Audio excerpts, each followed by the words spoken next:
پانی لینے کے لیے گئی. جب واپس پانی لے کے آئی نا، واپس جب پانی لے کے آئی تو میں نے پانی پیا، نوش کیا، گلاس دیا، وہ چلی گئی. علی فرماتے ہیں میں نے فاطمہ سے اس کے کان میں کہا، میں نے کہا فاطمہ اتنی لڑکیوں میں سب سے خوبصورت وہی لڑکی تھی جو ادب کے ساتھ گلاس میں پانی لے کے آئی تھی، آخر یہ کون ہے؟ تو مخدومہ فاطمہ نے مسکرا کے کہا یہ وہی اس باپ کی بیٹی ہے جس باپ نے اپنی بیٹی کی شادی میں سونے اور چاندی کی جوتیاں دی تھیں. یہ سلیمان علیہ السلام کی بیٹی ہے جس کی شادی میں جس کے شوہر کو اپنے داماد کو سلیمان نے جو سونے اور چاندی کے تاج عطا فرمائے تھے، آج وہ فاطمہ کے گھر میں نوکرانی بن کے رہ رہی ہے. اتنے عظیم اسٹیٹس کے مالک ہیں سرکار امام حسن. امام حسن ہے، یہ بڑی پہلی بہار ہے مخدومہ فاطمہ. مخدومہ فاطمہ کے گھر میں پہلی مرتبے جو بیٹا پیدا ہوا اس کا نام تھا امام حسن. اجازت پھر سے بول دیں یا حسن، ہاتھوں کو اٹھا کے بولے یا حسن، یا حسین، یا حسین. میرا دل تو بڑا لگا بھائی، یہ وقت تقریر کے ختم کرنے کا ہے خدا کی قسم، لیکن پتہ نہیں کیوں مجھے بہت اچھا لگ رہا ہے. اللہ میرے بھائیوں پہ کرم فرمائے. بات ختم ہے. اللہ میرے بھائیوں پہ کرم فرمائے. تقریر کے ٹاپک کیا تھا؟ ان اللہ مع الصابرین. بے شک اللہ کس کے ساتھ میں ہے؟ آپ کو بھی صبر کرنا ہے انشاءاللہ. بولے اللہ کس کے ساتھ ہے؟ سنیں آپ، اللہ صبر کرنے والوں کے ساتھ ہے. مولا علی مخدومہ فاطمہ کی جب شادی ہوئی نا تو پہلی بہار بنی، پہلا بیٹا پیدا ہوا امام حسن کے نام کا، دوسرا بیٹا پیدا ہوا امام حسین کے نام. کیا نام تھا؟ امام حسین. اونچی بولے کیا نام تھا؟ کیا نام تھا؟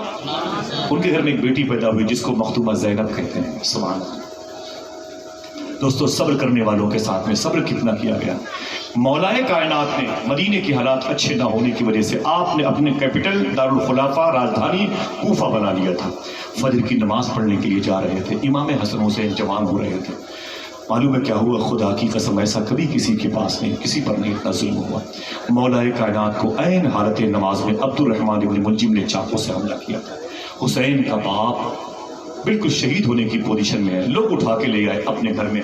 میں نے وہ گھر دیکھا ہے، وہ زمین دیکھی ہے جس زمین پر مولا علی شہید ہوئے تھے، جہاں آپ کی روح مبارک نکلی، جس کنویں کے پانی سے چھینٹے مارے گئے، جس کنویں کے پانی سے حسن حسین نے اپنی پرورش کا شرف پایا تھا. اللہ اکبر. مولا کائنات کی بالکل آخری ہچکی ہے. امام حسین دودھ پیالے میں رکھ کے دوا لے کے آ گئے اور فرمایا کہ اے میرے ابو اسے قبول فرما لے، اے میرے ابو اسے قبول فرما لے. مولا علی نے آنکھ کھولی، فرمایا یہ کیا ہے میرے بیٹے؟ تو امام حسین نے فرمایا ابو یہ دوا ہے، تھوڑی سی راحت مل جائے گی، آپ اسے پی لیں، اس پیالے میں دودھ ہے دوا کے ساتھ میں.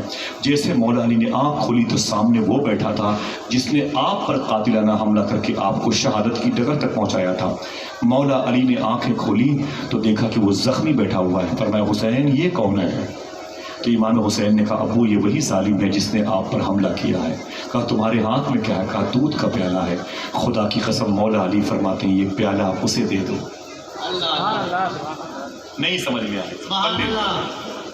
اتنا پتھر دل ہو گیا ہمارا دل، ہمیں پلے نہیں پڑے گا. ایسا کیسے ہو گیا؟ مولا علی فرماتے ہیں حسین اس دودھ کے پیالے کو اس کو دے دو. امام حسین فرماتے ابو وہ آپ کا قاتل ہے. تو مولا علی فرماتے یہ مت دیکھو کہ میرا قاتل ہے، یہ دیکھو کہ دہلیز علی پر بیٹھا.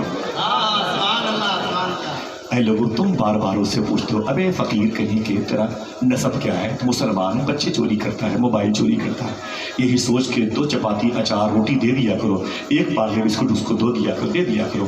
اس کے قریب میں اس کی بچی ہوتی ہے، 5 روپے کا نمکین اسے دے دیا کرو. اس دروازے پر کھڑے ہو کے اس نے اللہ کا نام لیا ہے جس دروازے پر ہماری اولادوں نے رات بھر PUBG گیم کھیلا. سمجھ رہے ہیں آپ؟ رات بھر جس دروازے پر بیٹھ کے ہماری اور آپ کی اولادوں نے ننگا ناچ موبائل میں دیکھا ہے اور رات کے 2 بجے اپنے دروازے کے اندر داخل ہو کے سوئے ہیں، 9-10 بجے تک سوتے رہے. اسی دروازے پر ایک فقیر نے صبح کو اللہ کا نام لیا ہے. احسان اس فقیر کا ہے کہ نہیں؟ اسے لات مار کے بتا دیتے ہم لوگ مولا علی ہے، مولا علی.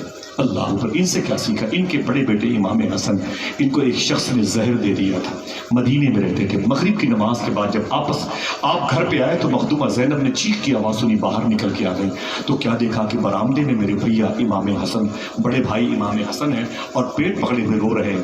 میں نے کہا بیٹھ جائیں میرے بھائی. جب بیٹھے نا تو میں نے کیا دیکھا کہ ان کے منہ سے الٹی ہو رہی ہے، خون کے ساتھ بوٹیاں بھی کٹ کٹ کے باہر نکل رہی. یہ کون ہے جو حضور کے کاندھے پہ چلتے تھے، جنہیں حضور نے کہا تھا حسن حسین جنتی نوجوانوں کے سردار ہیں،